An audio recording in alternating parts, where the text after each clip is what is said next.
আজ ফের কমিশনের সামনে বিএলওদের বিক্ষোভ। মালদা সুজাপুরে বিএলও মৃত্যুর প্রতিবাদ কমিশনের দফতর ঘেরাও করে বিক্ষোভ বিএলওদের একাংশের, যে ছবি আপনারা দেখছেন।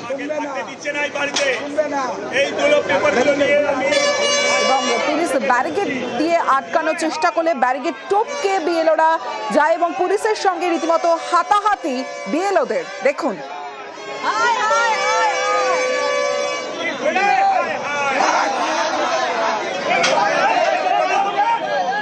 যারা বিক্ষোভ দেখাচ্ছেন বিএলওরা, তাদের কি দাবি, কি পরিস্থিতি জানাবে প্রীতি রয়েছে আমার সঙ্গে।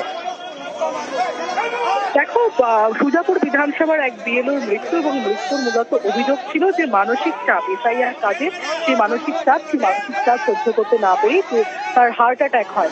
এবং গতকাল আমরা এই খবর পাই এবং পরবর্তীতে বিএলও অধিকার রক্ষা কমিটি যে রয়েছে সেই কমিটির তরফে কিন্তু আজকে এখানে বিক্ষোভ দেখানো হয় নির্বাচন কমিশনের দপ্তরের বাইরে এবং ব্যারিকেড করে আটকে দেওয়া হয়। কোনো অপ্রীতিকর ঘটনা না ঘটে পুলিশের তরফে পরিস্থিতি সামাল দেওয়ার চেষ্টা করা হয়। তবে এর মধ্যেও বেশ কিছু বিক্ষোভকারী ব্যারিকেডের উপরে উঠে পড়ে এবং বিক্ষোভ দেখানোর চেষ্টা করা হয় এবং পরবর্তীতে পুলিশ কিন্তু পুরো বিষয়টা নিজেদের আয়ত্তায় আনতে পারে। বেশ।